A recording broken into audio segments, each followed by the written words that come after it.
কৃষ্ণ কৃষ্ণনগর ঘূর্ণি গাঙ্গুলিপাড়ায় অবস্থিত শ্রীগোপাল মন্দিরে আজ আমরা শ্রীমদ্ ভাগবত গীতা গ্রন্থ আস্বাদন করছি। আমরা আস্বাদন করছি অষ্টম অধ্যায় অক্ষর ব্রহ্মযোগ শ্লোক সংখ্যা 19। শ্রী গুরুদেবকে নমস্কার, ভগবান শ্রীকৃষ্ণকে নমস্কার, ভগবান শ্রী নারায়ণকে নমস্কার, ভগবতী দুর্গা দেবীকে নমস্কার। মূকং করতি বাচালং পঙ্গুং লঙ্ঘয়তে গিরিম যৎকৃপা তমহং বন্দে পরমানন্দ মাধবম। এখন আমরা আস্বাদন করছি অষ্টম অধ্যায় শ্লোক সংখ্যা 19। ভূতগ্রামঃ স এব অয়ং ভূত্তা ভূত্তা প্রলীয়তে রাত্রি আগমে অবসহ পার্থ প্রভবতী অহ আগমে। এখন আমরা এই শ্লোকটির অন্তর্গত শব্দগুলির অর্থ জেনে নিচ্ছি। পার্থ, হে পৃথানন্দন, স সেই, এব অবশ্যই, অয়ম এই, ভূতগ্রামঃ প্রাণীগণ অবশ্যই প্রকৃতির বশীভূত হয়ে, ভূত্তা ভূত্তা পুনঃ পুনঃ, অহ আগমে ব্রহ্মার দিনের আগমনে, প্রভবতী উৎপন্ন হয়, রাত্রি আগমে রাত্রির আগমনে, প্রলীয়তে লীন হয়ে যায়। তাহলে এই শ্লোকটির বঙ্গানুবাদ কি দাঁড়ালো? হে পৃথানন্দন, এই সেই প্রাণীগণই প্রকৃতির দ্বারা অবশ্যই পুনঃ পুনঃ ব্রহ্মার দিনের আগমনে উৎপন্ন হয় এবং রাত্রির আগমনে লয়প্রাপ্ত হয়। এখন আমরা এই শ্লোকটির অন্তর্নিহিত ভাব আস্বাদন করছি।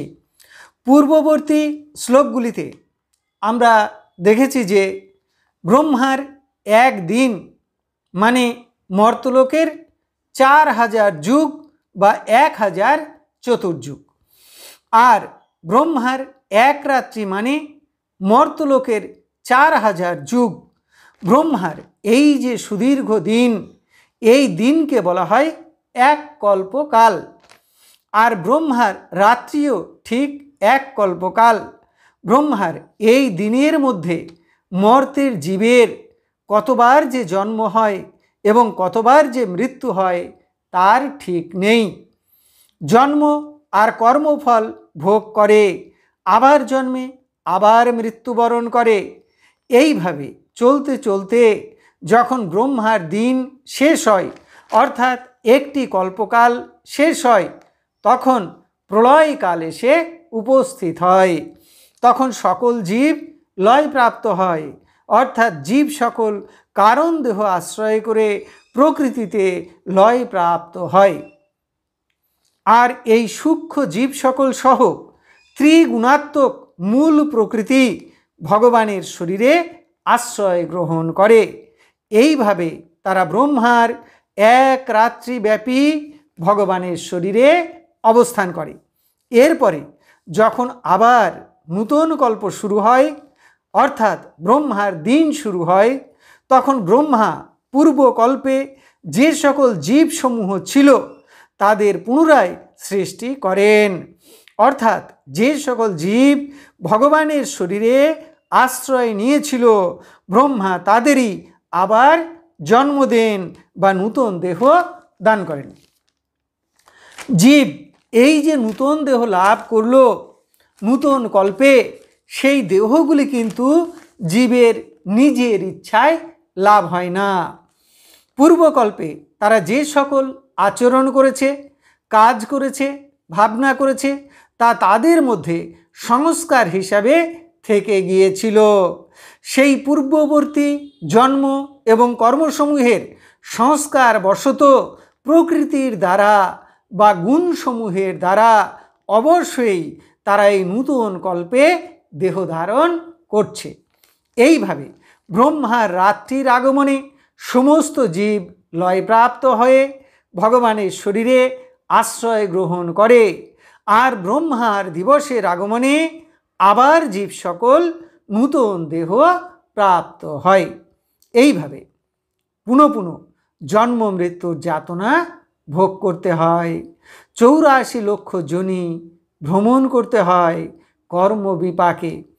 যতক্ষণ মানুষের সমস্ত কর্মের ফল ভোগ শেষ না হয়, যতক্ষণ জীবের অন্তর থেকে কামনা বাসনা সম্পূর্ণরূপে নাশ না হয় ততক্ষণ পর্যন্ত এই জন্ম মৃত্যুর চক্র চলতে থাকে আর দুঃখ ভোগ করতে হয়। তাহলে এই জন্ম মৃত্যুর চক্র থেকে, এই কর্মের বন্ধন থেকে মুক্তি লাভের উপায় কি? প্রাণ ভরে ভগবানকে ভালোবাসতে হবে, তার চরণে ভক্তি লাভ করতে হবে, নিষ্কামভাবে ভগবানের প্রীতির জন্য কর্ম করতে হবে, অথবা পরম ব্রহ্মের ধ্যানে মগ্ন হয়ে তাকে জানতে হবে। প্রকৃতির পরপারে, সমস্ত অজ্ঞান অন্ধকারের পরপারে যে পরমাত্মা, পরম পুরুষ, পরম ব্রহ্ম রয়েছেন তাকে জানতে হবে, পেতে হবে। তবেই এই জন্ম মৃত্যুর চক্র থেকে মুক্তি পাওয়া যাবে, মোক্ষ লাভ করা যাবে। অনন্ত কোটি ব্রহ্মাণ্ডময় ভ্রমণ করতে করতে কোনো জন্মে মানুষ যদি সাধু সঙ্গ পায়, ভক্ত সঙ্গ পায়, তাদের কৃপা পায়, ভগবানের কৃপা পায়, তবেই মানুষের ভক্তির পথে, ভগবানের পথে চলতে শুরু করে। তখন ভগবান বলে ডাকে, ভগবান বলে কাঁদে, দুফোঁটা চোখের জল ফেলে, তখন উদ্ধার হয়ে যায়। তাহলে এতক্ষণ আমরা শ্রীমদ্ ভাগবত গীতার অষ্টম অধ্যায় অক্ষর ব্রহ্মযোগের 19 সংখ্যক শ্লোকটি আস্বাদন করলাম। আমি শ্লোকটি আরও একবার পড়ছি। হে পৃথানন্দন, এই সেই প্রাণীগণই প্রকৃতির দ্বারা অবশ্যই পুনঃ পুনঃ ব্রহ্মার দিনের আগমনে উৎপন্ন হয় এবং রাত্রির আগমনে লয় প্রাপ্ত হয়। এখন আমরা শ্রীমদ্ ভাগবত গীতার মাহাত্ম্য পাঠ করছি। শ্রী ভগবান উবাচ গীতা নামানি বক্ষ্যামি গুহ্যানি শৃণু পাণ্ডব কীর্তনাৎ সর্ব পাপানি বিলয়ং যান্তি তৎক্ষণাৎ।